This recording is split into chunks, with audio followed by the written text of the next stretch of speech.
Hi, I'm Pericles Panagiotidis. I work also at ICES at Copenhagen. I'm working for the data center, which is one of the 3 departments, as Annie said. I'm gonna be talking about data. I was a little bit surprised that I didn't hear a lot of discussion about data because I think it's quite important. And I think that ICES can potentially contribute a lot to that aspect of MSP.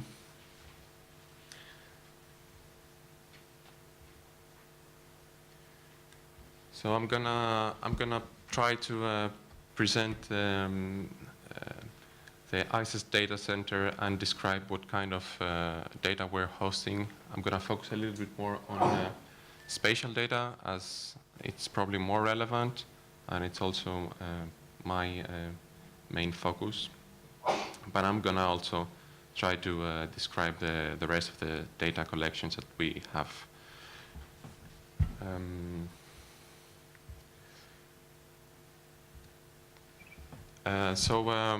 We have the ICES Spatial facility, which is basically a collection of both online and offline tools, and as well as spatial data sets.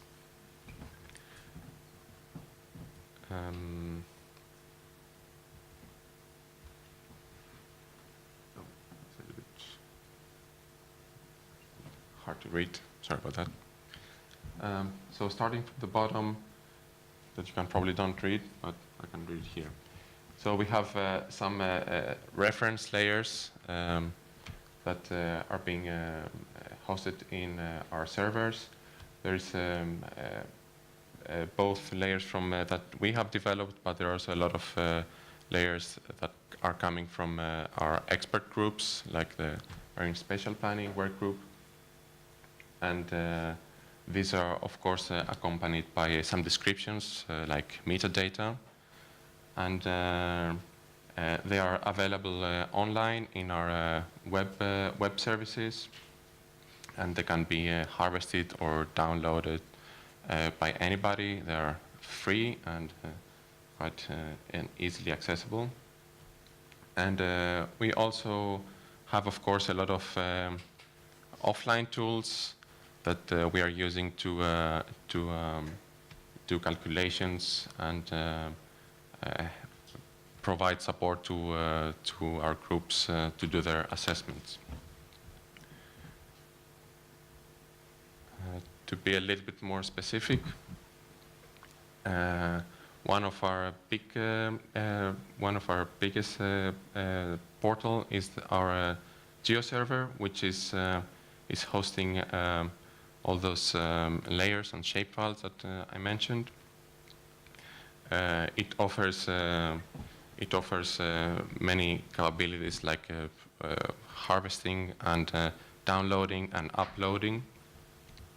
It's an open source software. We're using the Geoserver. Then we are using a GeoNetwork, which is hosting our metadata for all those products that we have. And it can also offer uploading and downloading. And then we have our main website, which basically combines the previous 2. So anybody can browse through our collection and get a description as well as the actual data and the maps. Here's an example.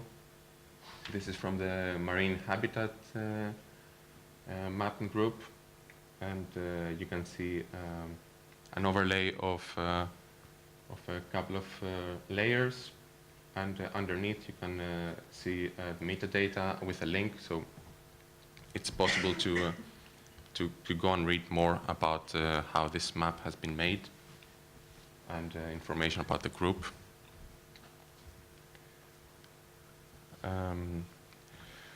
Recently, we also developed one other nice tool, which is it was quite an interesting work because we had to work together with the other department of ICES, which is the advice department, and we developed this nice interface for our popular advice, which is basically an easier to read version of our normal advice that we provide for the European Commission. So this is supposed to be, it's addressed to the less scientific audience, and you can go on that and read a short version of the advice that we are providing.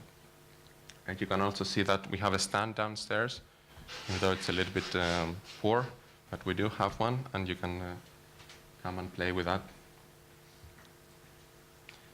So yeah, another example of our work related to GIS is in relation to the other directives, Water Framework Directive and MSFD Directive.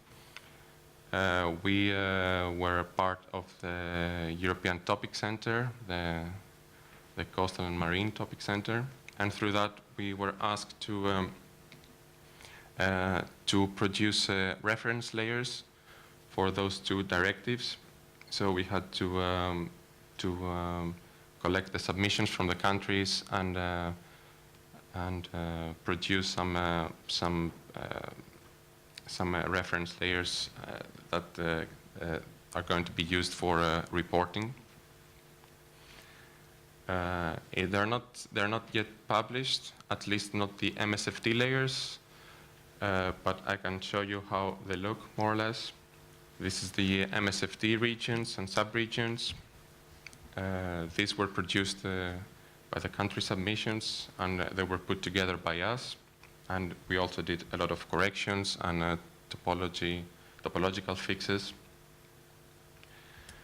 And this is the assessment areas that are going to be used for reporting.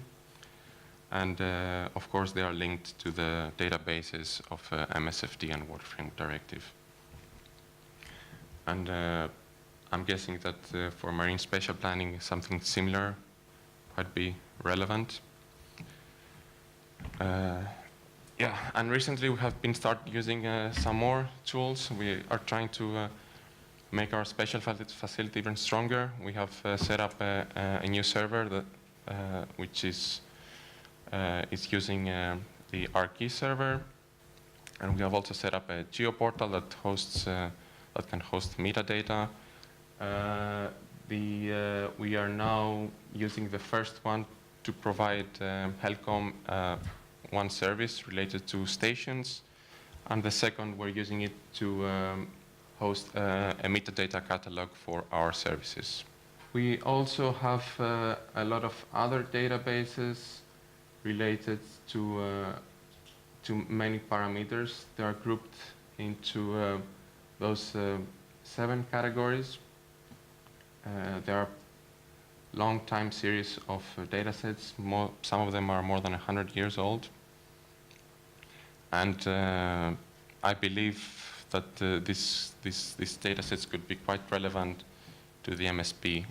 But of course, first it has to be decided what's needed. But I would invite everybody to take a look to our collections and see what could be useful. And of course, all of our measurements are accompanied with spatial information, and they can be viewed in our data portal, which is called Ecosystem Data. So anybody can go on that and put a set of parameters and make an extraction of from our databases and get a product. You can choose out of various output formats. You can get shape files, XML files, text files. So our data sets are being used by by many already. There are regional conventions, of course, are using them, like OSPAR and HELCOM. Our own groups are basing their assessments on these databases. As I told you, the European Environment Agency is using a lot of our data, and also other portals. So this is an example from an indicator that's being produced by HELCOM. This is showing eutrophication in the Baltic Sea, and where the status is good or not.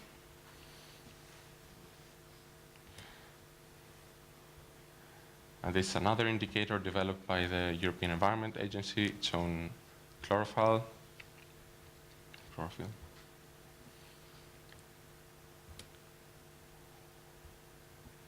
And generally speaking, we have recently finished drafted our data information plan for the next 4 years. And there's the MSP and the MSFT, of course, are in the center of attention. And we're planning to focus a lot on those. And speaking of MSFT, I think it's quite relevant to show you the information, the data flow that has been used so far. So starting from the left, there's the data is being. First of all, you need to decide what kind of data you need. So you need what type of data you need to collect, and this is usually coordinated by some group. And then it goes down to monitoring programs that are going to collect the data. Then you move one step further, where you need to actually go and collect the data and put them in databases. Then you need to sort them out and do, for example, quality checks. And then you move one step further, where you try to where you calculate indicators, and in the end you end up with the final assessment product. So, for example, for the descriptor 3, which is about fisheries, we have the working group about beam troll surveys that is coordinating the data collection. Then we have the data that's been collected and put inside a database, which we have the DATRAS database. And from there, you produce the indicator for the area of interest, and then you end up with an assessment, which is the advice that we provide about fisheries. I think I don't have more. Yes, that was it. Yeah, again, we have a stand downstairs where we can give you more information on everything. Feel free to come and talk to us. Yeah,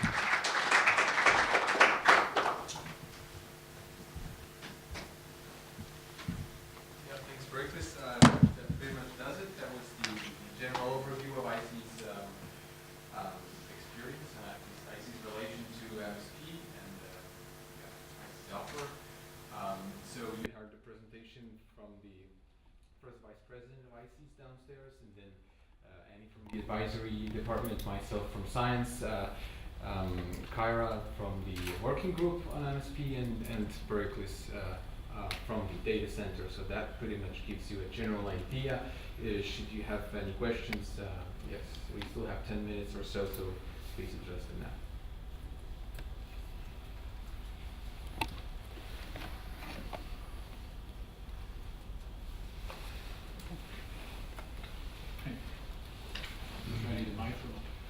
Sylvain Glambert, I work for the Commission for DG Maritime on MSP. And well, lately I mostly work on the directive and on the negotiation, and now we're starting to work on the implementation. So it was a very useful session. First of all, I think it's my duty to correct a few things that were said in the second presentation. Well, the regions will not lose some regulatory capacities to Brussels. That's how they feel it. Yeah, no, yeah. Now, as much as we want to, rule, no, but what is true is that the implementation of the directive will lead probably to some governance changes in the member states, and some competence could go from regions to the national level, or vice versa. But that's obviously under the decision of the member states. And also on blue growth, we've heard a lot about blue growth, but the directive, has two objectives on the sustainable development, but also the improvement and conservation of the environment. And we're going to work closely with on the MSFD common implementation strategy.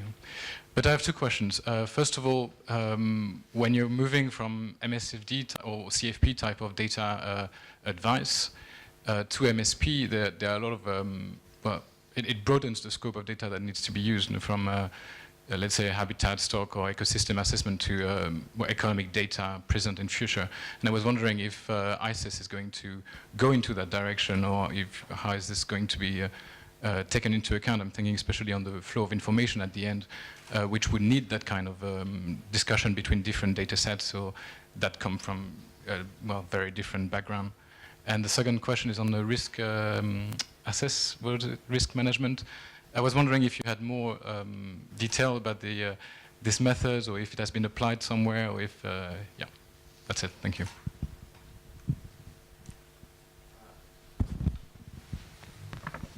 Yeah, sure.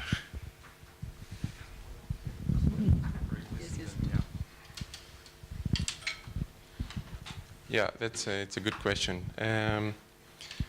We are open to suggestions and discussions. We have those data sets, but this doesn't mean that this is the only thing that we can provide. And we are working a lot with, as they told you, with integrated ecosystem assessments, and we are moving towards that direction. So I think with discussion and communication, we can decide if another type of data collection is needed, or another database. So we can definitely change some things. I don't know if that covers. I was afraid you were going to ask me that. I myself have not been involved in that work, so if anyone else maybe has been from the group? No? Okay. All I can tell you really is that it's dealing with a particular, it's a particular tool that's being applied here. It's called the Bowtie Approach. It's a Canadian instrument, I believe, and it's also been used in other contexts, not just in MSP contexts. And it's basically a tool for structuring, on the one hand, the risks that might come to play in a particular situation, and on the other hand, the solutions that might already exist, such as policies, and also the gaps that might still exist in terms of finding solutions for those risks or dealing with those risks. It is also a tool for looking at cumulative effects in particular, because it can bring together different types of risk and different uses in the marine environment. So let's say nature conservation and offshore wind farming, for example. All I can tell you really is that the workshop is planned in 2015 to actually look at this in some more detail. But if you want to know more, I'd be very happy to ask Andreas to get in touch with you to give you some more information on that.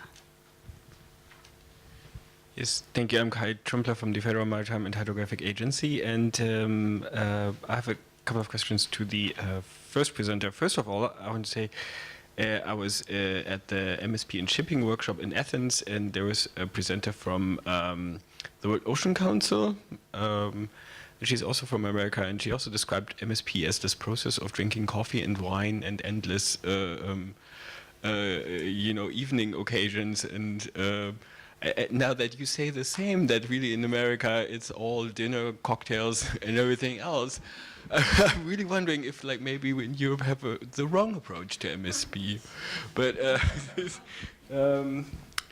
Okay, be there as well. Just a couple of questions. You said that ICES thinks that it's not MSP and MSP data is not static. But obviously, one of the main drivers for MSP in Germany has been the construction of offshore wind farms, and so that's about as static as you can get in terms of man-made structures. We expect them to be there 25 years at least, possibly 50 years plus, especially the power connection infrastructure.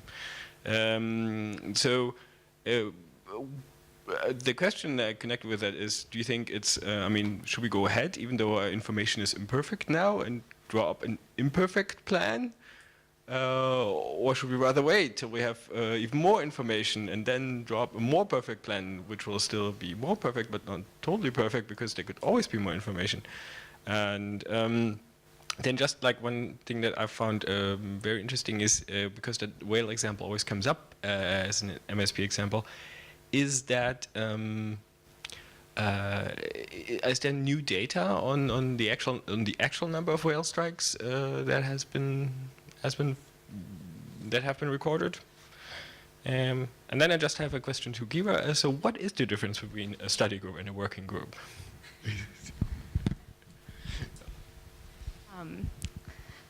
To your first point on drinking coffee and wine, I don't think it ever hurts to help develop a dialogue on a tough topic as marine spatial planning can be. As far as your question about data or things being dynamic and needing an iterative process, that I think that is a central point of contention, is something that's very static, like a wind farm, and fish that tend to move around. But I would recommend that you make a request to the ICES Secretariat, and we could provide some advice on that answer, or on that question. But I mean, depending on the type of animals you're looking at or communities, you know, they're probably not moving around every year, but you have to look at the time frame for your decision.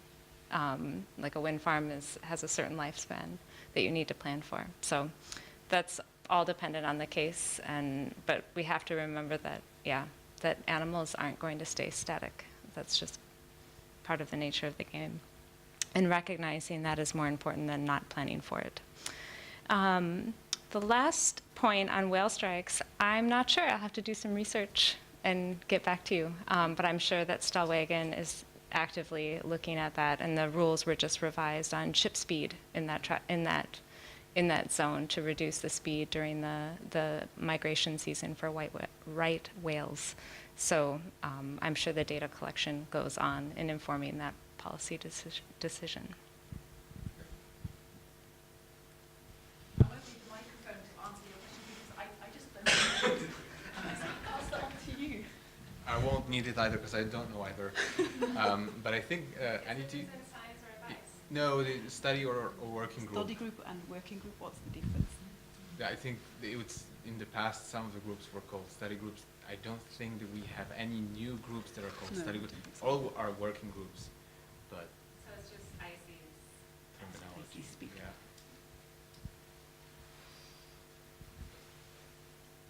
We're supposed to finish at 17:20, 17:17.